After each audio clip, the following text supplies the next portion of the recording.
E as enzimas, né? Como nós falamos, as enzimas, elas são proteínas especiais, mas que elas são fundamentais porque elas vão atuar como catalisadores biológicos. O que é um catalisador? Um catalisador é uma substância, alguma coisa que a gente faz para a gente acelerar a reação química.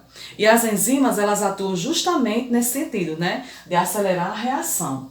Como é que ela funciona? A enzima, ela é muito específica, então cada enzima, ela vai atuar num substrato enzimático específico. Então, é conhecido como sistema chave-fechadura. Cada fechadura tem sua chave, né, assim? Então, é dessa forma que as enzimas, elas vão funcionar. Então, eu tenho uma enzima, certo? Aí, ela tem, né, um formato tal e qual daquele substrato. Então, ela é muito específica. Cada enzima ela vai atuar numa reação específica. Por exemplo, eu tenho uma substância lá, uma proteína, certo?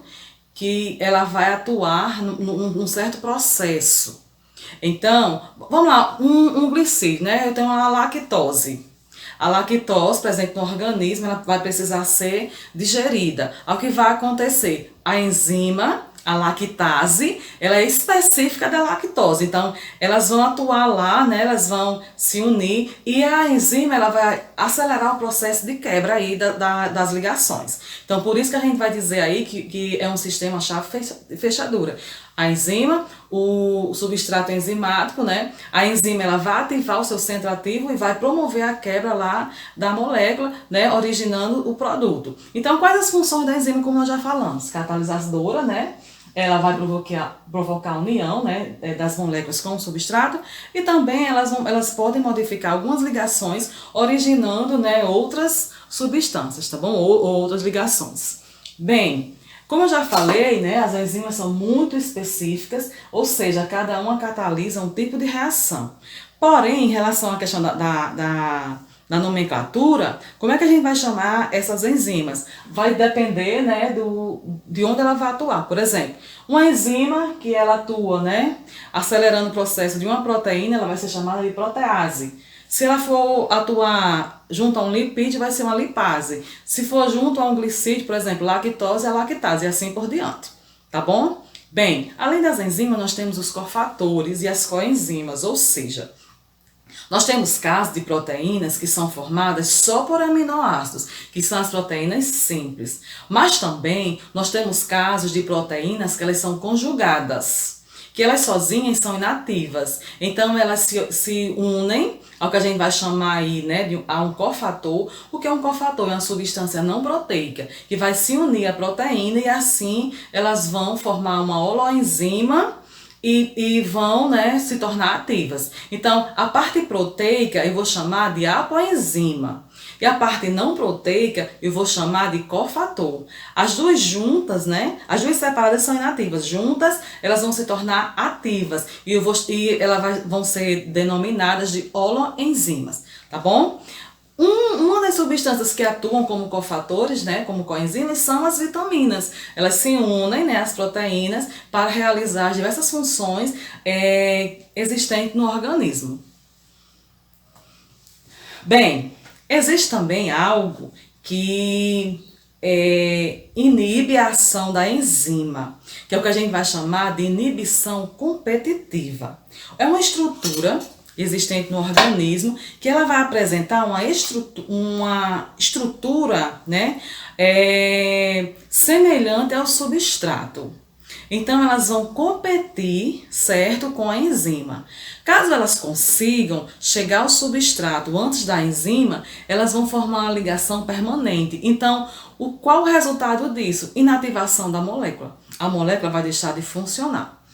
Isso de forma natural, né, pode ser ruim para o organismo, porque pode ocasionar, se vai provocar a morte da proteína, pode, né, prejudicar o funcionamento de algumas funcionalidades do organismo. Porém, essa técnica ela é aplicada, né, em alguns medicamentos, por exemplo, a penicilina. Então, eles utilizam estruturas semelhantes às enzimas. Por quê? Porque o objetivo é inativar certo? As proteínas das bactérias que provocam o processo inflamatório. Então, a penicilina, ela vai atuar justamente como esse inibidor competitivo. Então, em algumas situações é ruim, prejudicial ao organismo, mas em algumas situações, né, pode ser até benéfico para o organismo, no caso de algumas medicações, né, de alguns processos artificiais. Aqui nós temos um esquema mostrando, né, olha, a enzima, o sítio ativo dela que vai, né, atrair a questão do substrato. Observe que a forma é tal e qual, por isso que é tão específico. Aqui elas juntas e o produto já formado aqui. O centro ativo foi ativado e houve a quebra aí das ligações. Como eu já falei, certo? As proteínas elas podem passar pelo processo de desnaturação quando submetidas a temperaturas extremas, a que ela não está acostumada, ou então, né, de um pH em que ela também não é habituada. Bem, e os lipídios, né? Os lipídios são substâncias orgânicas insolúveis em água porque possuem carga, né? Não possuem carga elétrica. Eles são representados aqui, né, pelo glicerol, na qual ocorre a formação das demais moléculas, certo? O glicerídeo, que representa, né, grande parte aí dos lipídios, é uma molécula de álcool, aqui tem um esquema, né, ligado a um ou mais, né, ácidos graxos. Aqui tem um exemplo, né, da glicerina, que vai se unir ao ácido graxo e vai formar aí a questão do glicerídeo, né, com a liberação aí da água. E os ácidos graxos, né? Os ácidos graxos estão comuns no nosso dia a dia, são as gorduras, os óleos, são longas cadeias carbônicas formadas, né, com um grupo carboxila. Aqui nós temos o esquema, né, mostrando o exemplo. Nós temos o exemplo de um ácido graxo saturado e um insaturado, né, a questão aqui da carboxila. Como ele fala, né, cadeias longas, né, de carbono. O ácido graxo saturado é aquele que ele não apresenta ligações duplas. Já o insaturado apresenta um ou mais. Então, o saturado ele vai representar as gorduras, certo? Que tem consistência sólida. E o insaturado vai representar os óleos, né? Que tem consistência líquida. E que estão presentes no nosso dia a dia, né? E que nós estamos acostumados. Bem, gente, qual é a função dos lipídios no nosso organismo? As pessoas pensam que é só formar pneuzinhos, né? Gordura, nada disso. Ele tem sim essa função de reserva energética. Porém, ele é essencial, né? Nós precisamos consumir, né, óleos, gorduras em quantidades suficientes para que ele esteja no nosso organismo desempenhando suas funções, né? São os lipídios essenciais. Bem, as vitaminas que existem no nosso corpo, certo? A A, o complexo B, a C, a D, a E, a K, elas, para serem absorvidas pelo nosso organismo, ela vai depender do processo de absorção. Então, apenas as vitaminas, né, do complexo B e as vitaminas C, que são solúveis em água. A vitamina A, E, A, D e a K, eu botei aqui DECA, né, para ver se a gente memoriza. As vitaminas DECA, que é vitamina D, E, K e A, elas são lipossolúveis. Então, os lipídios, eles vão ajudar na absorção dessas vitaminas do nosso organismo, certo? Os lipídios também são fundamentais na construção da membrana plasmática, né, na síntese de prostaglandinas e também, como eu já falei, reservas de energia.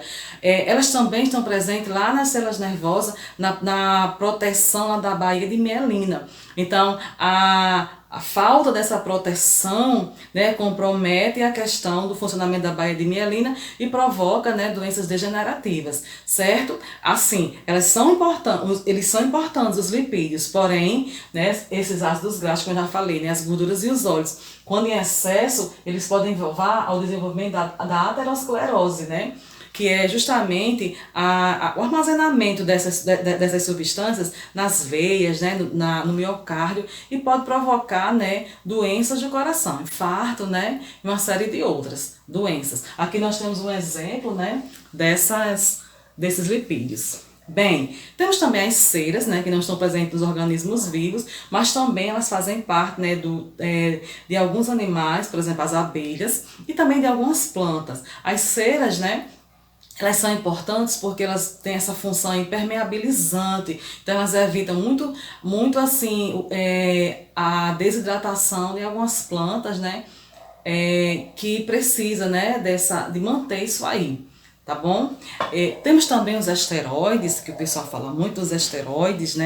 A questão, o pessoal quer manter o corpo aí todo bem definido. Então, os esteroides, eles são compostos por átomos de carbonos, né? São interligados entre eles, certo? Ele forma esses anéis aqui, 4 anéis, aos quais se ligam cadeias carbônicas, né? Hidroxilas e átomos de oxigênio.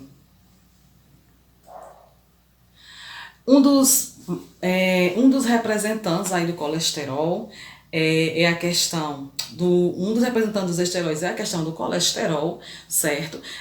As pessoas precisam, né, desse lipídio no organismo para desempenhar, né, diversas funções. As pessoas tendem a dizer assim, colesterol bom, colesterol ruim, né? Na verdade, o colesterol é um só. O que vai diferenciar aí são essas lipoproteínas, o LDL e o HDL. Por que o LDL ele é conhecido como o colesterol ruim? Porque ele pega o colesterol do fígado, do intestino, e ele vai distribuindo pelas diversas partes do organismo, certo? E se a gente tiver, né, essa molécula aí em excesso, então essa distribuição ela vai ser muito excessiva e pode levar à questão do desenvolvimento das doenças. Aí, em um movimento reverso, né, nós temos o HDL, que é conhecido como colesterol ruim, que é um fosfolipídio. O que é que ele vai fazer? Olha, ele vai sair absorvendo, retirando o excesso desse colesterol que foi distribuído pelo LDL, né? E vai levar de volta lá para a questão do intestino. Então, por isso que tem essa história do bom e do mal, né? Mas na verdade, não é que o colesterol ele vai alterar. A questão aí é a proteína que vai se ligar, né, esse colesterol, e vai fazer esse transporte aí, né? Esse transporte dessa substância do nosso organismo, tá bom?